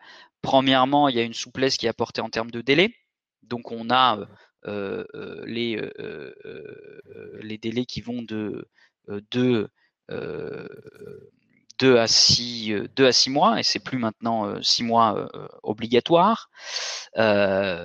Deuxièmement, les demandes de renouvellement, c'est présenté un mois au moins avant le terme du congé. Donc là aussi, on a changé un petit peu les délais. Et puis, bon, on a une précision sur l'entretien avant la réintégration qui existait déjà, hein, simplement, qui est précisé et là encore plus adapté au retour à l'emploi. S'agissant du congé de présence parentale, hein, pour rappel, hein, le congé de présence parentale, qui est loin d'être nouveau, c'est accordé aux fonctionnaires lorsque la maladie, l'accident ou le handicap d'un enfant à charge présente une particulière gravité, rendant indispensable une présence soutenue de sa mère ou de son père et des soins contraignants. Donc ça, le principe reste le même. Ce qui a changé un petit peu, c'est les modalités de gestion. Il y a des précisions qui ont été apportées. Premièrement, il y a en termes de délai, eh bien, le fonctionnaire doit adresser à son chef de service la demande au moins 15 jours avant le début, et le renouvellement 15 jours avant son terme. Et puis, là encore, on retrouve la souplesse que j'évoquais tout à l'heure sur le congé de proche aidant. C'est que ce congé de présence parentale se forme sur la forme d'une période continue, une période fractionnée, ou là encore, sous la forme d'un temps partiel. C'est exactement la même chose, hein, que les autres types de demandes. Et autre élément, hein, on a aussi la question de la modification avec un préavis d'au moins 48 heures. Vous voyez, c'est un petit peu sur ces différents types de congés, on retrouve un petit peu la même lecture et les mêmes éléments en termes de demande, de suivi de ces différents congés. Alors, en termes de délai, hein, c'est, je vous l'ai dit, 310 jours sur une période de 36 mois. Ça n'a pas changé. On a quelques nouveautés également concernant ce congé sur les possibilités de renouvellement auprès de la première période, hein, parce que je peux octroyer, donc c'est 310 jours pour une période de 36 mois, mais je peux octroyer par période de 3, 6 ou plus, hein, avec donc ces différents jours. Et l'agent va demander le bénéfice d'une nouvelle période, toujours dans la limite de 310 jours sur la période de 36 mois, hein, pour le coup, en cas de nouvelle pathologie, de rechute, ou si la pathologie nécessite toujours des soins, une présence soutenue de l'agent. En termes d'avancement, eh bien, c'est considéré comme du temps plein, donc c'est pris en compte dans l'avancement. Et là encore, eh bien, on a l'impact sur la durée du stage, comme pour le congé de proche aidant, on a à peu près la même chose. Alors, Et en en termes termes de de rémunération, rémunération, pas de rémunération statutaire, mais là encore, la possibilité d'avoir une allocation de présence parentale servie par la CAF. d'accord. Avant de conclure, je vais à nouveau vous poser une question délicate. Quel est l'impact de ces différents Alors ça, congés c'est une sur, question sur intéressante, les parce que droits à FTT? entre la réalité juridique et la pratique, et ce que je vais vous dire là est peut-être très éloigné de votre pratique, on a eu des errements, hein, jurisprudentiels, jusqu'à un arrêt du Conseil d'État de février 2013 qui est assez clair. Pour avoir du RTT, il faut avoir du travail effectif au-delà du temps réglementaire. Et c'est quoi le service effectif? C'est le temps pendant lequel les agents sont à la disposition de leur employeur, doivent se conformer à ces directives sans pouvoir vaquer librement à des occupations personnelles. Du coup, partant de là, eh bien, on a plusieurs arrêts de la Cour administrative d'appel de Nantes qui nous disent que finalement, on n'acquiert pas de RTT si je remplis pas ces trois conditions. Donc, les agences congé maladie, longue maladie, maternité, paternité, adoption, acquittement de personnes en fin de vie ou bénéficiant de jours d'absence pour événements familiaux ne peuvent n'acquiert pas de RTT d'un point de vue légal. Je suis tout à fait conscient que la circulaire de 2012 ne dit absolument pas ça à l'État. Et puis on a un dernier arrêt sur la position d'instance d'affectation. Vous savez, cette situation où l'agent attend une affectation pérenne et éventuellement reste chez lui. Le juge administratif, dans cet arrêt du 4 novembre 2020, nous dit que ces trois conditions qu'on a vues là sont cumulatives. Donc, si je suis à la disposition de mon employeur et que je dois me conformer à mes directives, mais que je peux vaquer librement à mes occupations, je ne suis pas dans le travail effectif, donc je ne requiers pas de RTT.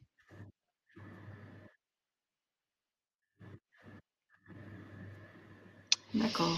Voilà, on est arrivé au bout de notre présentation. Gaëtan? Oui. Merci. Alors, on a eu beaucoup de questions. Merci. Avec plaisir, Marine. Florent, pour toutes ces explications. Oui, donc on a eu beaucoup de questions. Merci de tout ça. Si on revient au tout début de la présentation que tu as faite, donc je reviens au télétravail et aux règles relatives, notamment au lieu du télétravail. Est-ce que tu peux nous préciser si dans la réglementation, il y a des règles précises sur, d'une part, la distance du lieu où est exercé le télétravail, j'imagine, du lieu de travail habituel, et est-ce que, d'autre part, ce télétravail peut être exercé dans un espace de coworking? Alors, sur la première question, à ma connaissance, non. Il n'y a pas de règles sur la distance. On pourrait tout à fait imaginer un télétravail à La Réunion pour une affectation au SGAR de Bretagne, au hasard. Après, derrière, en termes de transport, ça paraît un petit peu difficile à mettre en œuvre, puisque malgré tout, le télétravail, c'est 3 jours, 3-2. Donc, il faut quand même un moment ou un autre revenir. Donc, il n'y a pas de règle, mais d'un point de vue pratique, ça me semble un petit peu difficile de ne pas tenir compte. Mais avec le développement des transports, on peut imaginer des exercices et fonctions de télétravail très éloignés géographiquement, mais pas en termes de temps de transport. Par exemple, Bordeaux, c'est en ce moment la ville à la mode des Parisiens qui font du télétravail. On a la nouvelle ligne LGV, super confort, avec Internet, machin, tout ça.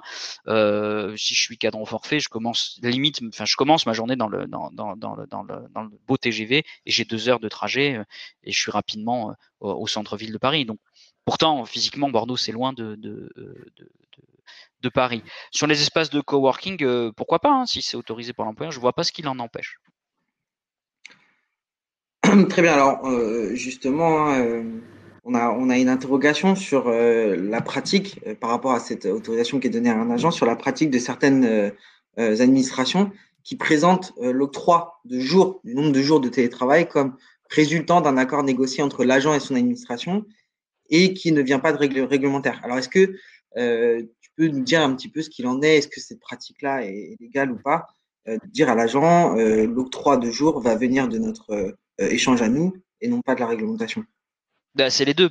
C'est-à-dire que la réglementation et l'arrêté fixent un cadre, donc avec les limites 3.2. Ensuite, derrière, selon l'intérêt du service, c'est le chef de service qui va organiser ce télétravail. Donc ça dépendra de l'activité, mais aussi de l'ancienneté de l'agent. C'est-à-dire si j'ai un nouvel agent qui arrive, que je connais pas, qui n'est pas intégré dans l'équipe, si je le balance direct en télétravail 3 jours par semaine, la cohésion d'équipe va peut-être avoir plus de difficultés à se construire. Donc c'est aussi les arguments managériels peuvent tout à fait expliquer l'intérêt du service, peut tout à fait expliquer le fait que je négocie dans le cadre réglementaire. Donc vraiment, vous savez, la loi de transformation de la fonction publique, elle a quand même comme objectif dans l'étude d'impact de responsabiliser les différents acteurs. Et le manager, ça me semble être la clé du fonctionnement de la fonction publique avec son positionnement qui n'est pas forcément agréable. C'est-à-dire que c'est pas juste un exécutant du statut ou de la réglementation, c'est aussi quelqu'un qui va prendre position par rapport à des nécessités de service. Donc, on doit respecter le cadre réglementaire Et la mise en œuvre de ce cadre résulte d'une négociation. C'est pas je te passe le sel, tu passes le poivre, hein, on n'est pas des marchands de tapis, mais c'est le supérieur hiérarchique qui va faire un acte de management sur l'organisation de ce télétravail en tenant compte de l'intérêt du service dont la cohésion d'équipe, hein, je ne parle même pas du côté pratique, mais dont la cohésion d'équipe ne peut en faire partie. Alors bien sûr, potentiellement la problématique de la dérive du pouvoir hiérarchique et d'éventuelles décisions constitutives de discrimination, de harcèlement. Par principe, je donne le télétravail maximum à toute mon équipe, sauf à un, parce que c'est une femme noire qui a des lunettes. Voilà. Enfin, après, il faudra le prouver, bien entendu, ou parce que j'ai envie de lui nuire. Bon, voilà. Mais sorti de là, à partir de c'est justifié par la nécessité de service, ça peut se faire. Très bien. Merci. En poursuivant sur le télétravail, on a eu d'autres questions sur la visite du CHSCT sur le lieu de télétravail. Alors d'abord, on a eu des remarques. A priori, beaucoup d'administrations nous disent que c'est pas quelque chose qui est pratiqué. Alors d'abord, est-ce que c'est obligatoire? Ensuite, une question sur les conséquences. Si l'agent refuse la visite du CHSCT ou si la visite réalisée constate que l'espace de télétravail n'est pas adapté. Quid? Alors, déjà, c'est pas de droit. Donc, le ministère peut ne pas prendre d'arrêté et dire chez moi le télétravail c'est niette. Alors, je ne vois pas comment c'est possible aujourd'hui, mais bon, c'est pas impossible. Même s'il a arrêté, c'est pas de droit. C'est-à-dire que c'est un cadre général et derrière la mise en œuvre, c'est encore une fois le chef de service qui va pouvoir prendre sa décision avec un entretien dans lequel j'explique et ensuite une décision motivée. Et ensuite, conditionner la continuité du télétravail par le contrôle par l'employeur via le CHSCT des conditions dans lesquelles le télétravail s'organise, ça me semble tout à fait possible. Et d'ailleurs, dans l'arrêté du ministère de la Justice, il conditionne à certains éléments. Si l'agent ne joue pas le jeu, notamment sur l'accès, alors par contre, l'accès uniquement à la zone de télétravail. Encore une fois, si le CHSCT commence à venir fouiller par ailleurs, ça va pas. Mais ceci, c'est quelque chose qui est vraiment copier-coller du privé. Hein, vous savez, je suis un peu comme Colombo, je parle souvent de ma femme, parce que c'est un bel exemple sur plein d'éléments, et notamment sur ça, le télétravail. Il y a quelques jours, il y a quelqu'un qui est venu s'assurer la conformation des installations électriques dans le cadre du télétravail qu'elle effectuait. Du coup, il est venu. Alors lui, il a fait carrément toute la maison. Il a vu qu'un endroit, il y avait un truc qui n'allait pas. Enfin bon, ça tient un diagnostic gratos pour le coup. Mais l'employeur a demandé une attestation d'assurance sur le télétravail que j'évoquais. Donc un petit coup de fil au banquier, tout ça, qui m'a fait ça. Mais c'est donnant-donnant, c'est-à-dire que si elle avait refusé, ma femme, l'accès de cette personne-là pour vérifier, l'employeur pourrait dire non, toi, tu n'as pas de télétravail. Alors du coup, si le CHSCT considère que le lieu de télétravail n'est pas adapté, du coup, il est mis fin et l'agent ne peut vraiment pas travailler. Ah bah télétravail. Oui. C'est ça, là. Très bien. Alors, encore une question, hein. On en a plusieurs sur le télétravail, ça. Il y en a eu plusieurs. On retourne un peu la question dans le cadre du télétravail qui est imposé. Alors, je pense que le télétravail imposé, ça va concerner à la fois certainement une période d'urgence sanitaire, comme on l'a vécu, mais peut-être aussi des préconisations émises par le médecin du travail. Il y en a peut-être d'autres, des situations de télétravail imposé.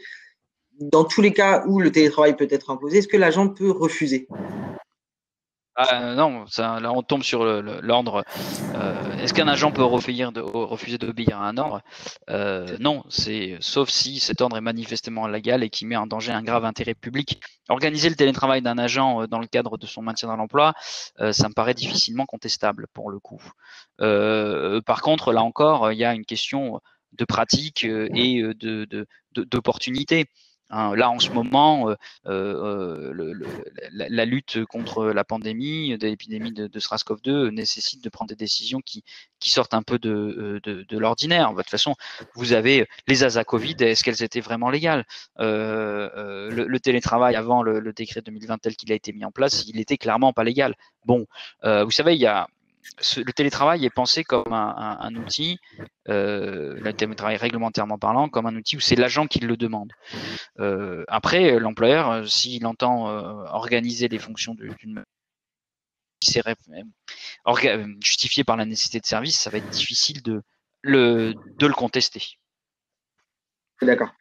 Alors du coup, par rapport à ces deux éléments-là qu'on vient de citer, à la fois le temps de période Covid et l'aménagement de postes de télétravail, est-ce que d'une part, en temps de Covid, la procédure telle que tu nous l'as présentée, elle doit être respectée? Oui, sauf urgence. Sauf urgence si demain on est confiné. Et que en Île-de-France au hasard, et que ce confinement s'accompagne d'une ligne directrice de gestion des différents ministres indiquant que il faut privilégier le télétravail pour limiter les transports et compagnie. Voilà, tout ça, ça se justifie. Très bien. Et donc l'autre un petit peu aspect de la question précédente, c'était l'aménagement de poste en télétravail, c'est-à-dire que la préconisation émise par le ministère du Travail, c'est un aménagement du poste. L'agent bénéficie peut-être d'un aménagement de poste déjà sur son lieu de travail. Comment est-ce que l'aménagement de son poste se passe quand il télétravaille? C'est-à-dire, j'imagine, c'était ça ce qu'il y avait derrière cette question, c'était est-ce que si son aménagement nécessite un fauteuil particulier, nécessite un bureau à mi-hauteur, etc. Voilà. De la même manière qu'en service, comme tu l'as expliqué la semaine dernière, mardi dernier, c'est l'aménagement raisonnable sur le lieu du télétravail. En fait, le domicile, la partie où l'agent va télétravailler, devient son lieu de travail. Et donc, du coup, toutes les règles liées à l'organisation du lieu de travail vont s'appliquer à ce lieu-là. Donc, si les aménagements sont, on doit les transposer ou faire les mêmes pour le télétravail, eh bien, on va le faire. Très bien. Une dernière question sur le télétravail, une question très précise. Qui prend l'arrêté de télétravail pour une école supérieure telle qu'une école d'ingénieurs? J'ai pas compris. Qui est-ce qui prend l'arrêté d'autorisation de télétravail dans une école supérieure, comme une école d'ingénieurs? Alors là, comme ça, brûle pour point, je sais pas. Faudrait que je vérifie. Je dirais que c'est le ministère de l'enseignement supérieur, cadre général, et puis après derrière l'établissement sous tutelle. Alors, on passe au temps partiel annualisé. On a eu plein de questions aussi là-dessus. Est-ce que d'abord, il y aurait un temps partiel annualisé réservé aux seniors? Et est-ce que d'ailleurs, tu peux nous donner une définition du senior, de ce qu'est un senior? Ce qu'est un senior? Senior, ouais. Oula, réglementairement parlant, non, là je peux pas. Comme ça, un brûle pour point. Je peux vous préparer quelque chose un jour là-dessus, mais là, si j'ai une idée, mais je voudrais pas dire de bêtises pour le coup sur cette notion-là. Là, pour le coup, on était sur le temps partiel annualisé lié à l'accueil de l'enfant, pour le coup. Après, les autres modalités de temps partiel annualisé, uniquement à l'État pour le coup et dans certaines circonstances, et si le ministre le souhaite, ça c'est un autre débat qu'on pourra aborder à un autre moment, mais là...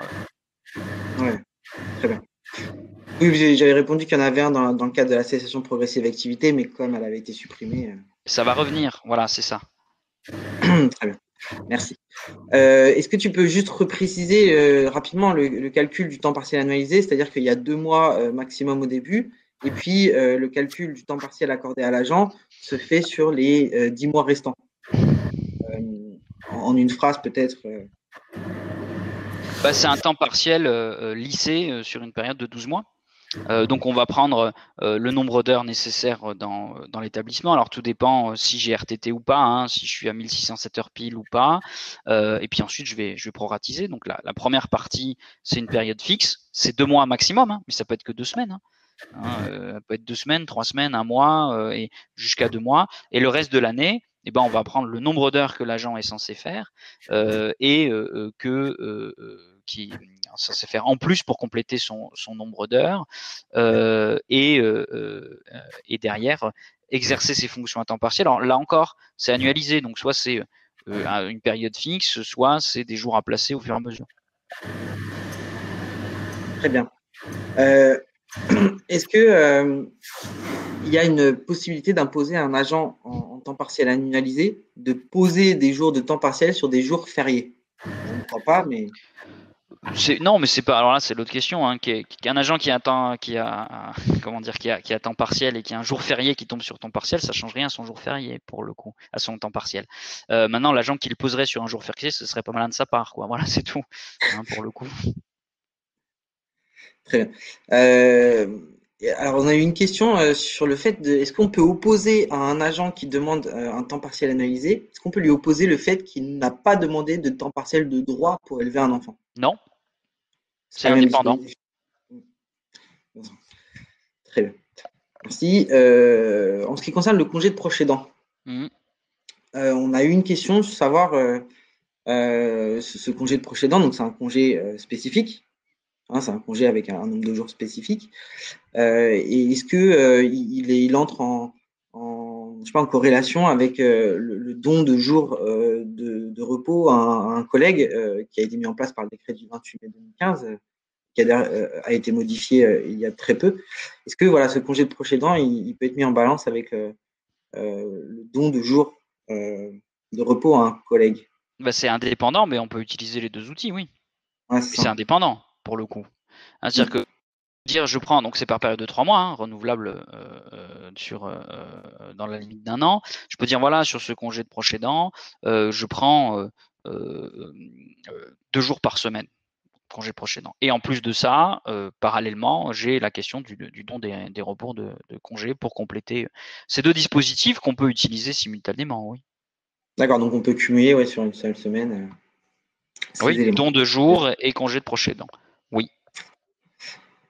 Alors, une dernière question, je vais regarder après, mais je crois qu'on aura répondu à tout et n'hésitez pas s'il y a d'autres questions qui n'ont pas été posées.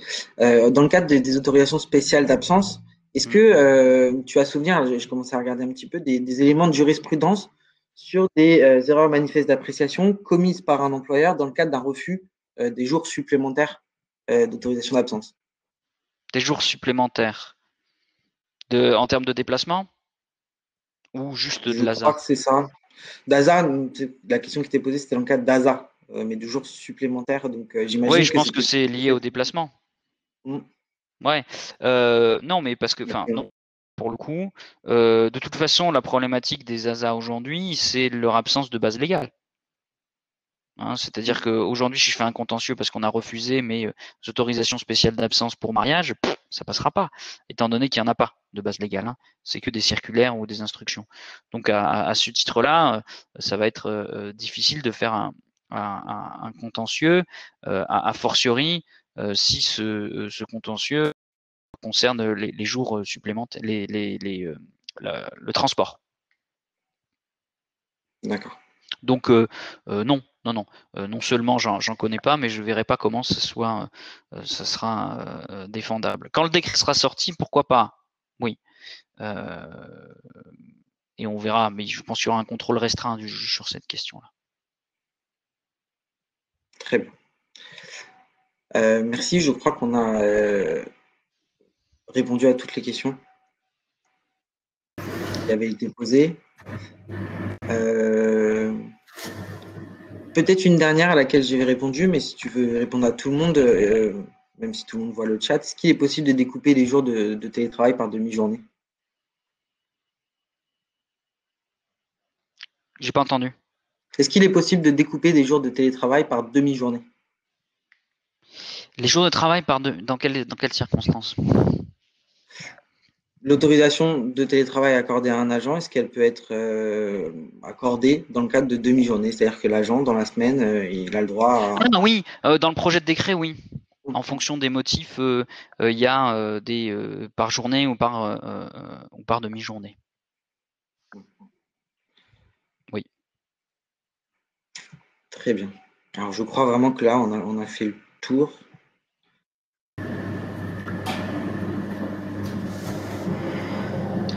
Merci Gaëtan, en tout cas, pour ces éclairages et Florent. Je suis désolée pour les bruits qu'il y a pu avoir au niveau du son. Il y a eu quelques moments, il y a dû avoir des petites perturbations. On on a fait le tour des questions du chat. Je vous remercie tous. Alors non, il y en a juste une toute petite dernière, puisqu'on a encore 15 minutes, sur le terme que j'ai utilisé de pas de base légale. Quelqu'un qui me dit extrême dès lors que les LDG peuvent présenter un caractère réglementaire. Alors non, les LDG n'ont pas de caractère réglementaire. Les LDG peuvent être invoqués devant le juge. C'est une orientation et ensuite l'employeur va pouvoir expliquer pourquoi il n'a pas pris il n'a pas respecté la ligne directrice de gestion dans le cas particulier. Et là se pose la question de savoir si est-ce que les circulaires des années 50 peuvent être considérées comme ligne directrice de gestion et leur portée. Moi, ce qui m'embête, c'est que normalement, une ligne directrice de gestion, c'est lorsque j'ai un cadre réglementaire et que j'ai une liberté à l'intérieur de ce cadre réglementaire. Or, en matière d'ASA, il n'y a pas de cadre réglementaire. En matière d'ASA pour événements familiaux, il n'y en a pas aujourd'hui. Donc, je serais embêté sur cette qualification de LDG sur quelque chose qui n'est pas une liberté. On va laisser à l'employeur une entière liberté sur la mise en œuvre de ces dispositifs de management, si vous voulez,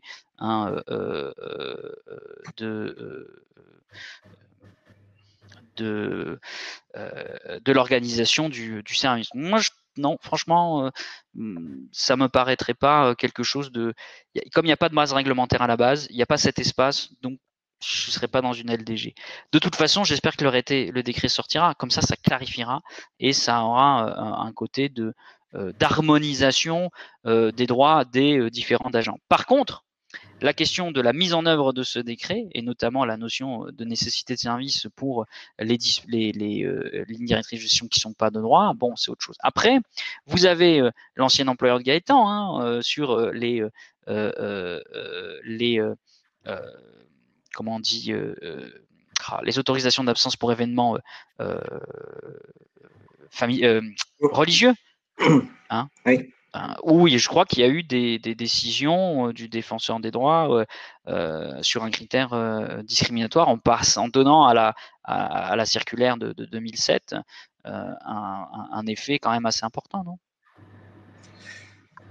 Oui, c'était des débats internes qui nous montaient sur cette question-là, mais effectivement, il y en a certains qui considéraient que la circulaire était une exception, une dérogation un petit peu ponctuelle et n'avait pas de cadre réglementaire, et puis d'autres pensaient qu'on pouvait l'invoquer puisqu'elle avait été prise et qu'elle donnait une orientation, dans le cadre justement, comme tu disais, d'une orientation de type ligne directrice de gestion.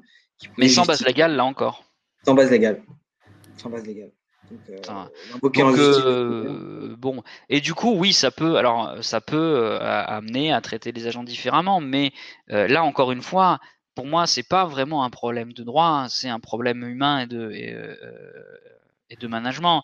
On peut arriver à traiter des agents différemment en fonction des situations. C'est pas quelque chose qui me paraît insurmontable. Après, si c'est de la discrimination ou bon, ça c'est une autre forme de problématique à mettre en avant le cas échéant dans un contentieux.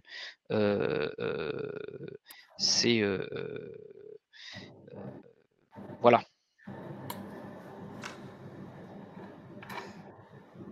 Très bien, je pense qu'on a vraiment fait le tour des questions. Eh bien, merci à tous. Oui, Florent, tu voulais rajouter? Non, c'est bon. On est arrivé au bout de ce petit périple. Merci à tous. Et donc, du coup, on se retrouve mardi prochain, c'est ça? Même heure. Et donc, sur la déontologie. Cette fois-là, avec tout ce qui est cumul, reprise d'activité, qui ont été modifiées par la loi et le décret d'application qui est sorti l'année dernière. Très bien. Bonne journée à tous. Merci.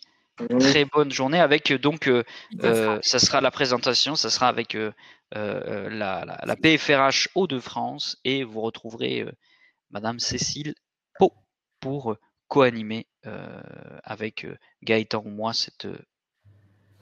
cette présentation. Merci à vous, très bonne journée et très bonne semaine. Merci. Bonne journée. Bonne journée.